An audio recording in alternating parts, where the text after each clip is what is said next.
dito ako nakatira. Taste test. Idol natin to. Okay. Ito yung pinakapinapak talaga sa akin.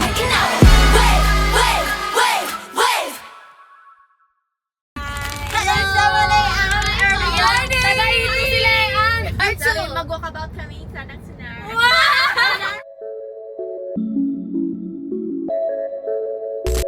First time dito. First time? Hindi mo first time, Ben? Talaga? Bakit alam mo?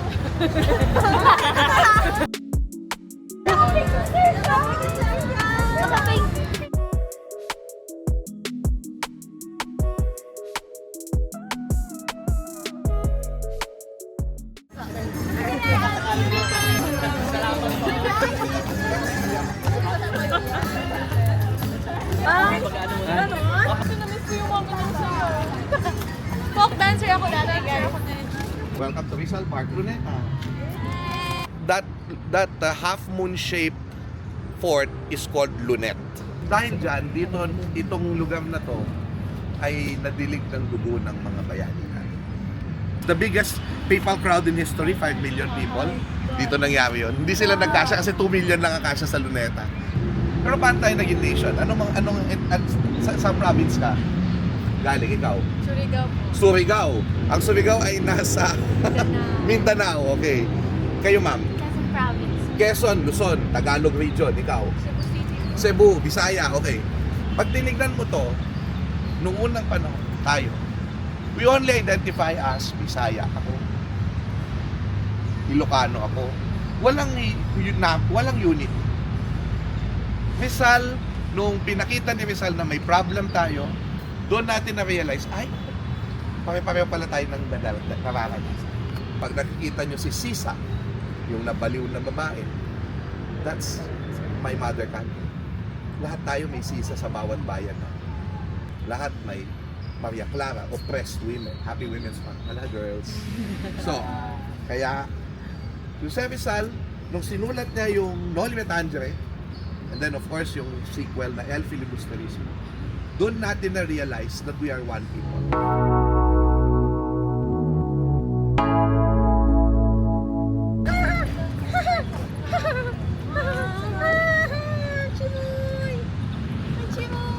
Bakit may field trip sila? Kami din. May field trip kayo, kami din. Nag-field trip kami ngayon. Alam niyo natin guys, yung senior high school kami doon yung sa kabilang part ng park, pero picnic kami ng friends ko. Alright. Shoutout sa mga senior high school classmates ko dyan. Mismong site na yan, dyan po binaba ang American flag at dyan tinaas ang Philippine flag nung sinauli ng Americans yung independence natin nung July 4, 1946. So importante yan sa kwento ng bayan kasi dyan tayo naging part ng Family of Nations. Ni-recognize tayo ng ibang bansa as a country. Very good question.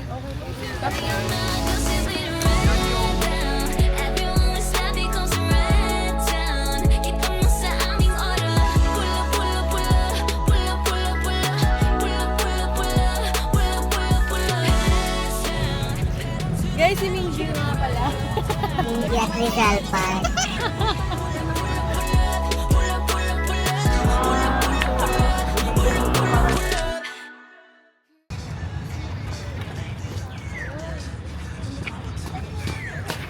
Hello guys, may Mingming dito For sa... 1Z.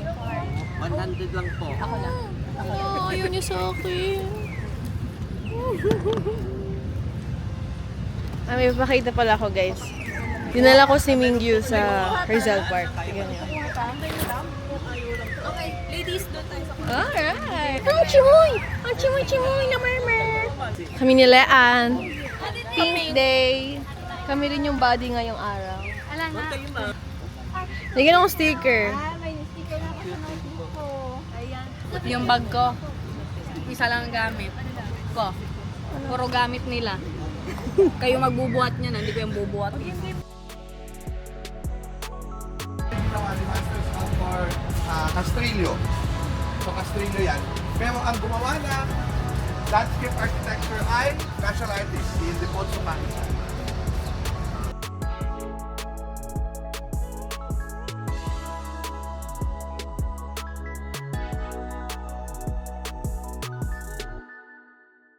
tayo sa kung saan talaga binaril si Dr. Jose.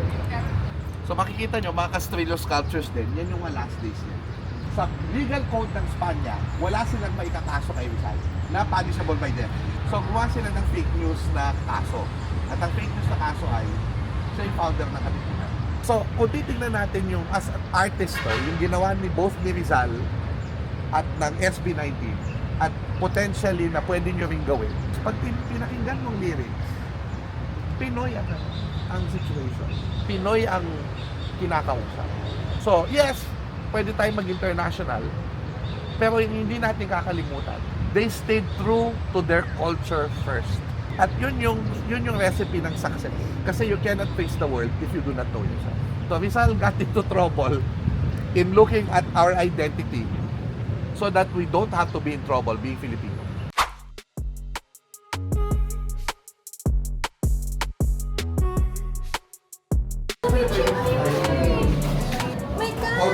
Pahinga muna sila kahit And then, sino yung isa? Wala. Sino ba may straw? Okay na? Lahat may straw na.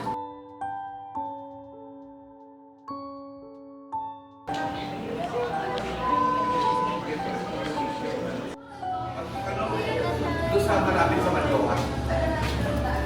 Unique naman ang color niya. Sobrang prinsesa.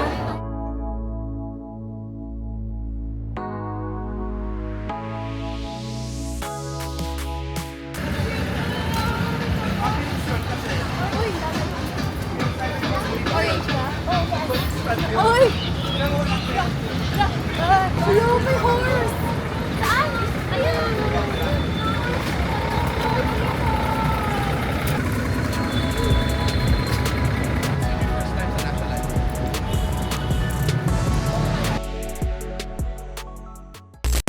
That's your color. Warm down na. That's your color. Ingat ka, baka mapuksa ka ng ano dyan, ng demon hunter sa likod. Panabala sa hormone, guys. Guys, nakikita nyo ba yung pattern si Ate? Ito nga pala si Zoe, guys, ang aking partner. May character. Nandito si ano, oh, sino yung isa? Mira.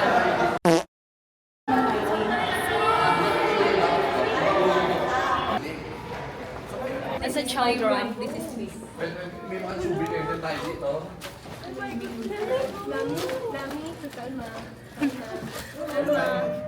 Kalma ang sarili. Hawakan nyo. Hawakan nyo. Your footwear. Gandang content yan. Ito Yung ang gagawin heaven ni ganyan Nami. siya.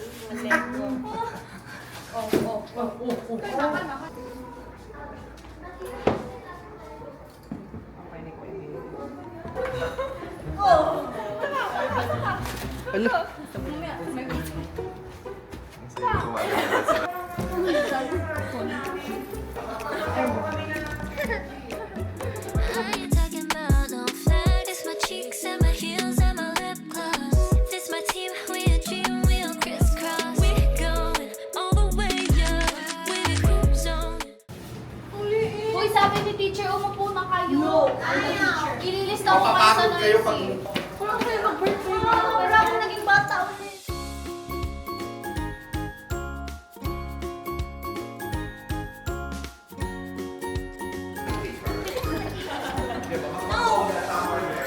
Welcome to my home. I'll give you a tour. Ito po yung bedroom.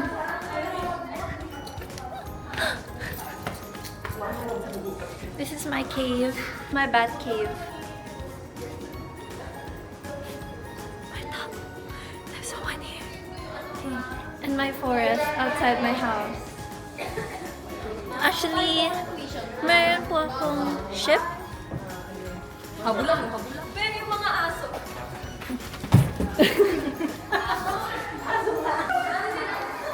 Ship.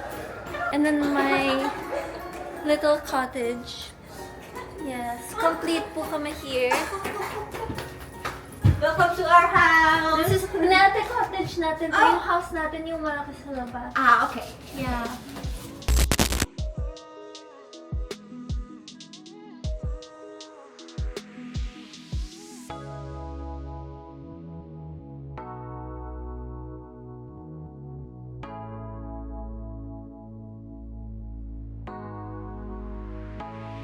So, ito yung ginawa niyo sa Rizal na annotation sa Sucesos de las Islas Filipinas ni Morga, which is the first Philippine history textbook in the perspective of Filipinos. Because that's a 1516 word map.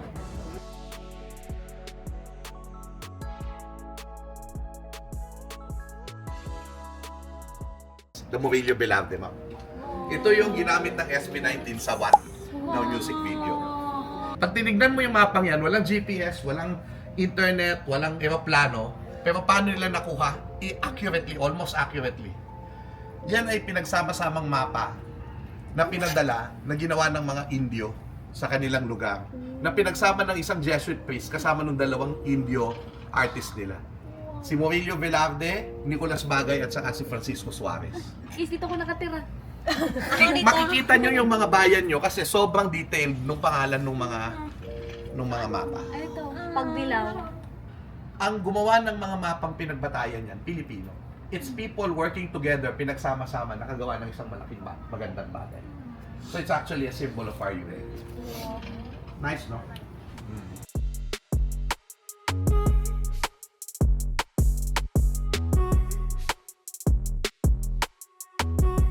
So basically, Rizal wants to cure the ills by reforming. Wala siyang pera masyado. So, cost-cutting niya, you have to cut a whole chapter. Ang problem, nagbawas pa siya ng malakas na babae sa kanyang character. The chapter is on the girlfriend of Elias, Salome. Oh, kung nanonood kayo ng Barya Clara at Ibarra, panoorin niyo yung ano na yun, yung series na yun, siya yung collab team ni Elias. Oh. Kaso, ito yung funny doon. Sabi niya doon sa girlfriend niya, si Salome, iiwanan na kita. Kasi meron na akong bagong paghahandugan ng aking buhay. Sino yung bagong paghahandugan ng bagong buhay niya? Si Ibarra. Nabanggit ko na kanina yung love letter ni Rizal sa bayan, ni Ultimo Dios. Ito po yung mi Ultimo Dios. So ito yung siniksik ni Rizal doon sa stove. This is an original actual thing. Never thought we'd make it out alive. Going all the way up. Ain't no stopping us 'cause we will never fall apart. No, I don't have to worry about it. So,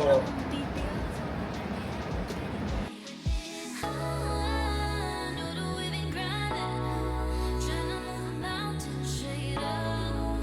Dami na ng so good. I love you, my mama, tayo. Never seen the sunshine. Tinanong ko po kasi si Sir siya kung ano pa yung dream niya for the Philippines. Tapos sabi niya, gusto niya na mas guminhawa pa yung buhay ng mga Pilipino. Tapos naiyak na, natouch ako kasi parang na-realize ko din na ako rin gusto ko rin guminhawa. Mountain straight up. Dami na ng so good. Guys, hello! May pang museum dito.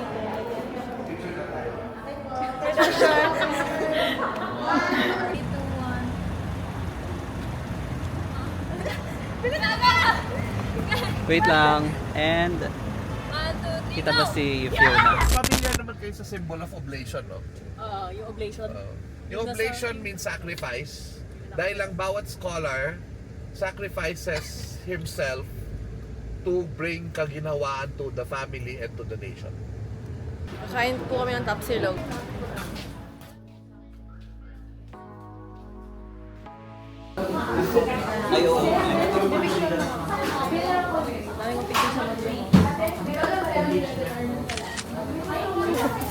Taste test!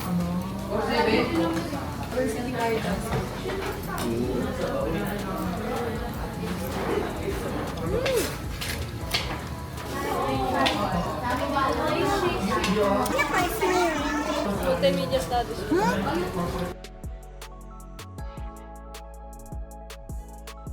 Kinalagpak ko siya.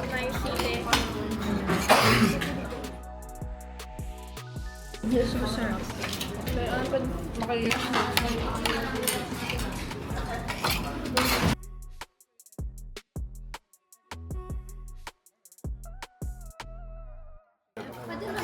Kumain na ba kayo? Kumain kayo ha? Kumakain ka na doon sa bahay nila. Naka-big-big ba ang bata yan? Salamat anak. Kuya. 1 to 10. Guys, look at this. Let's witness sila. Look at that. Sobrang, no. Mabuhay! Ito, mga tourist. Kami yung kasama na ng tourist. Oh my gosh, dito talaga yung... Dito talaga ako nahulog.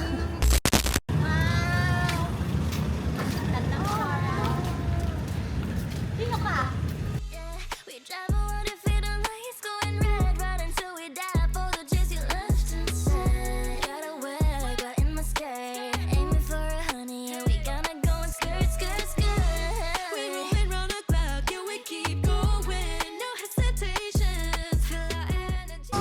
Kaya pansin ko na ako dito sa painting, nandiyan po sa Tandag Sorami. Kasama po siya mga iba't ibang mga kababayan, which is representasyon po yan ng iba't ibang leader ng iba't ibang organization po ng Pilipinas.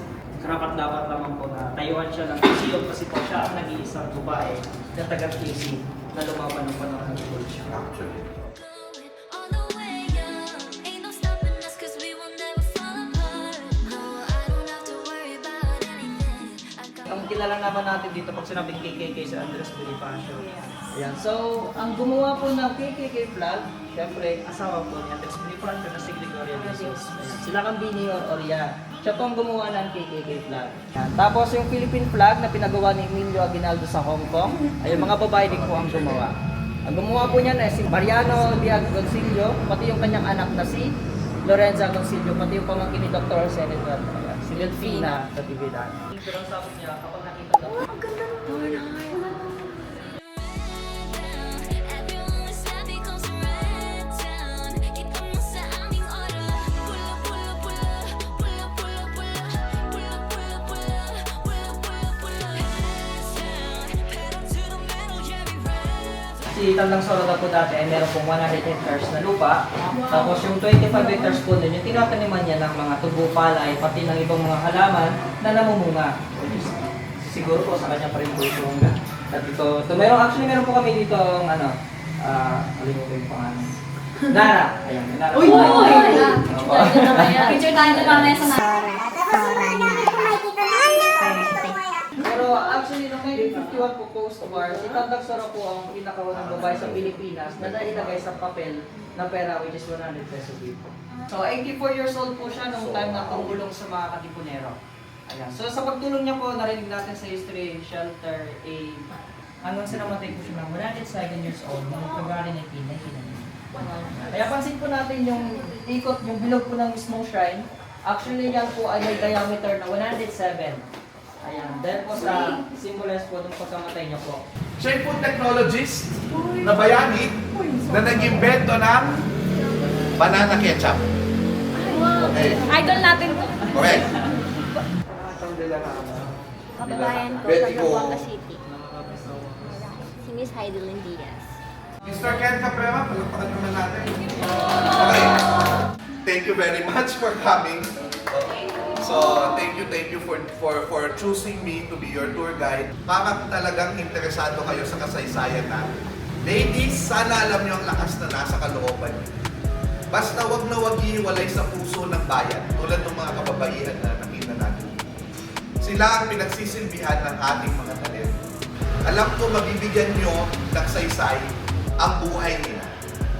Ako'y tagahanga niyo ngayon pa lang. And I look forward na pumila kami ng misis ko ang makabili ng ticket. Pero sa ngayon, maging mababa ang loob lagi. Dahil malaki ang responsibilidad ng may malaking kapangyarihan. Tatagan ng loob at laging tandaan kung sino kayo. Ngayon pa lang, I am proud of you, girls. Tagahanga ninyo siya. Thank you po. Sabi po doon sa exhibit, 107 years old po namatay si Tandang Sora. And 107 years later, nung namatay siya, mag-debut yung Sonara. Alright! 107 years din. Yeah. Kasi 1919 siya namatay, 2026 tayo mag-debut. 107, period. Grabe pag alam mo yung nakarinig ka ng mismo sa passionate na mga tao. Sobrang may inspire ka talaga. Ito yung pinaka-tumatak talaga sa akin. Breathe the fresh air of freedom. Nung narinig ko yun, parang nag-iba yung tingin ko sa Philippines. Dati walang ganito. Wala tayong opportunity na maging malaya. Before, kapag alam mo yun, pag isa ka ng inspiration, parang kailangan mo mamatay. Parang yun yung price ng pagiging inspirational. Sobrang grabe yung power ng knowledge, ng writing, yung mga ganong realizations. Hindi mo siya ma-realize sa isang ordinaryong araw. Kaya sana natuturo talaga to sa mga estudyante. Kasi ako, ever since like elementary ako, lumalaban ako sa journalism. Pero yung ganito, tsaka syempre may araling panlipunan tayo. Parang meron din akong curiosity din sa history. Yung mga sa characters ng Noli, representation sila ng mga tao. Grabe yung pagmula talaga ni Rizal sa atin. Parang yung kahalagahan din ng edukasyon. Isipin natin yung mga bayani natin na sila yung talaga nag-prove sa mga banyaga na hindi tayo bobo. And I think siguro dapat hanggang ngayon pinapakita natin yun, na hindi tayo Pilipino lang. Marami tayong kayang gawin pa at magagaling tayo. Sobrang liit ng tingin natin sa sarili natin na dapat hindi. Ito nakasalit ito. Progress, madugo, pawis, lupa. Uusbong ang bagong halaman. Yeah, yun din. Isa pang symbol ng unity natin mga Pilipino. Yung map. Nag-help Magtagpi-tagpi. So, parang bawat drawing ng sa lugar na to hanggang nabuo yung whole Philippine map. Yun na yung tinatawag na Valverde map. Which is super nakaka-amazing kasi nakita dun yung unity. Parang nag-unite. Kasi dati butas daw yung Philippines. Walang symbol or walang map talaga for the Philippines. Kaya dahil doon parang nagkaroon tayo ng signature na ito yung Pilipinas. Pinakwento ko nga rin kasi parang ang una kong nakwento dito na actually before pa lang may kita mo na yung unity talaga. Kasi may kunento din si Sir Xiao kanina na walang funds para parang mapatay yung monument ni Rizal, which is yung may parang Angels of Committees. Pero ang ginawa ng mga Pilipino, nag-ambagan. So kaya hindi man nasunod yung disenyo na yung may Yung parang may bird or na first placer. Pero Nakuha is yung second place. So, yun dun pa lang makikita mo talaga na may unity yung tayo mga Pilipino. Tapos yung mga additional meaning pa na inad doon sa monumento na yun. Sa sa ni Dr. Jose Rizal is gabi kasi may mga meaning din which is sinulat yun Tatlo yun. Yung importante din ng education, yung motherhood, and yung agriculture. Tapos kapag nagkakaroon tayo ng curiosity, doon na tayo may hungry sa knowledge. Marami pa yun, pero yun muna. So, ayan, thank you so much sa pakikinig ng aming podcast. May continuation, so hintayin nyo. Comment down below kung gusto nyo ng continuation. Team, thank you so much for watching. This is Eureka. May natutunan din kayo. Kasi marami din kami natutunan ngayon. Alright, thank you so much for watching. Bye!